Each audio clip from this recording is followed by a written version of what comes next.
Olá, bem-vindas e bem-vindos ao canal Escolha Conhecer. Como vocês já sabem, nas primeiras edições do nosso canal, nós vamos falar um pouco sobre a vida e a obra do educador Paulo Freire, como parte das homenagens pelo centenário do seu nascimento, que vai acontecer em setembro de 2021. Um pouquinho da sua vida. Paulo Freire se alfabetizou com seus pais, na casa onde nasceu. Ele usava o chão como quadro negro e os gravetos das árvores como giz. E ele foi alfabetizado a partir das suas próprias palavras, das palavras da sua infância. E isso influenciou muito a sua obra mais tarde. Então, voltando à sua obra. Paulo Freire escreveu o seu livro mais importante, o seu livro mais conhecido, que é esse aqui, o Pedagogia do Oprimido.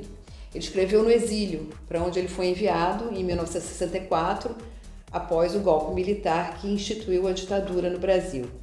Esse livro já foi publicado em 17 idiomas. Essa aqui é a 36ª edição em português, né? E do ano de 2003, da editora Paz e Terra.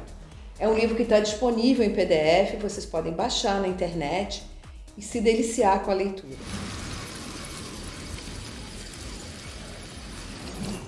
O opressor-oprimido é a ideia central desse livro. E é isso que nós vamos tentar entender, essa relação. Eu já vou adiantar para vocês que a gente vai precisar de mais de uma conversa para compreender completamente.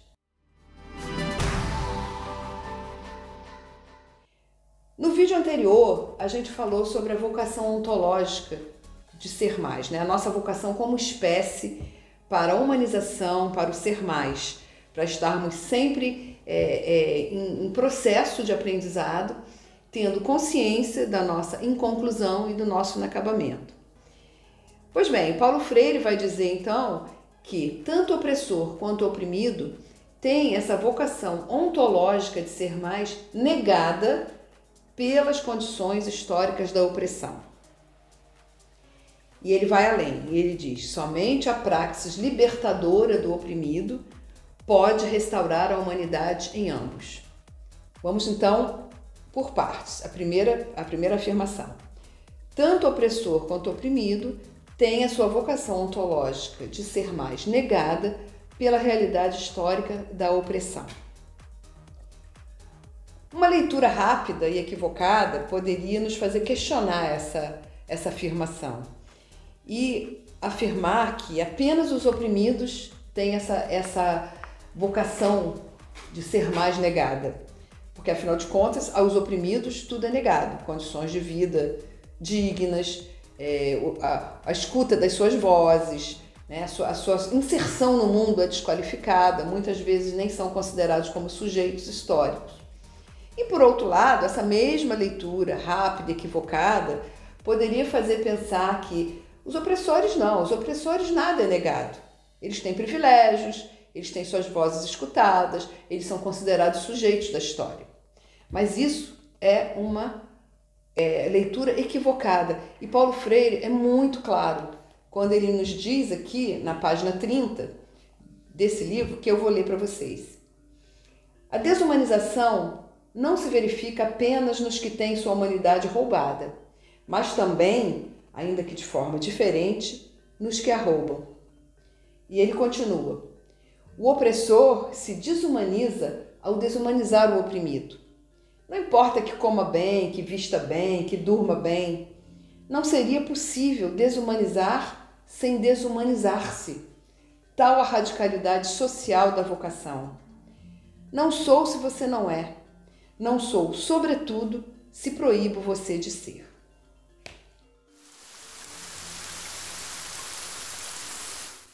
Então, o que Paulo Freire está nos dizendo? Que tanto o opressor quanto o oprimido se encontram impedidos de ser plenamente humanos, porque é a própria relação de opressão que impede a ambos de realizar essa vocação histórica de ser mais.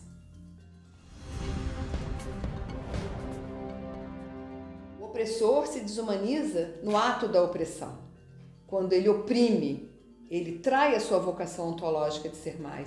Ele abandona essa vocação porque ele proíbe o outro de ser. Já o oprimido, ele é desumanizado pela própria realidade histórica da opressão, né? Porque tem suas condições de vida negadas, porque tem a sua voz silenciada, porque são desqualificados como sujeitos. Mas também tem por uma outra forma, o oprimido se desumaniza pela introjeção que ele faz da figura do opressor. E aí que a questão fica mais complexa. É uma contradição, a identificação que o oprimido faz com o seu contrário, que é o opressor. E por quê? Em um primeiro momento, sem muita reflexão, o oprimido pensa que a única forma de se libertar de uma relação de opressão é se tornando o opressor, né? É mudando de lado. Então fica fácil para a gente entender quando a gente pensa no aquele escravo que quer ser o feitor, aquele camponês que quer ser o capataz, o empregado que quer ser patrão.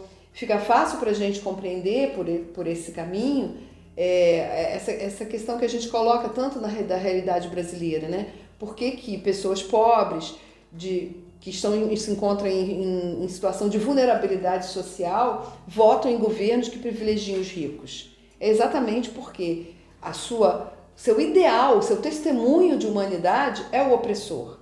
O opressor passa a ser o ideal de humanidade para o oprimido.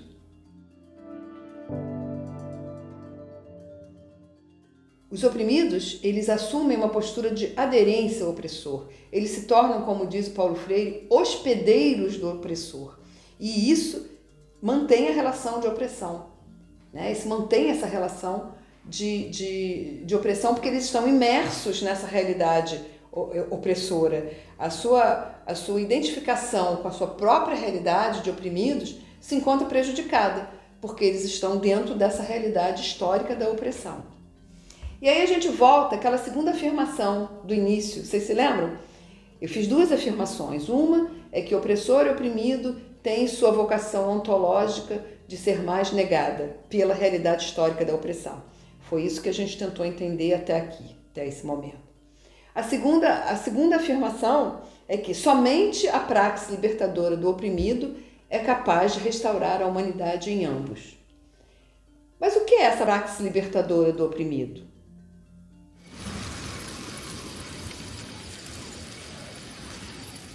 Os oprimidos, ao buscar a sua libertação, eles não podem ter como ideal serem opressores dos opressores, mas sim restaurar a humanidade em ambos. E isso se vai acontecer através dessa praxe libertadora. Mas o que é isso? O que é a praxe libertadora? Por que é uma pedagogia do oprimido e não uma pedagogia para o oprimido? E aí eu vou deixar uma provocação para vocês, para no próximo vídeo a gente voltar a essa questão. Busquem, procurem, investiguem, procurem na internet, tem vídeos, tem livros, procurem entender essa relação. Se quiserem, comentem aqui no canal e a gente volta nela no próximo vídeo, né? E não se esqueçam, sempre, sempre, escolha conhecer. Até a próxima.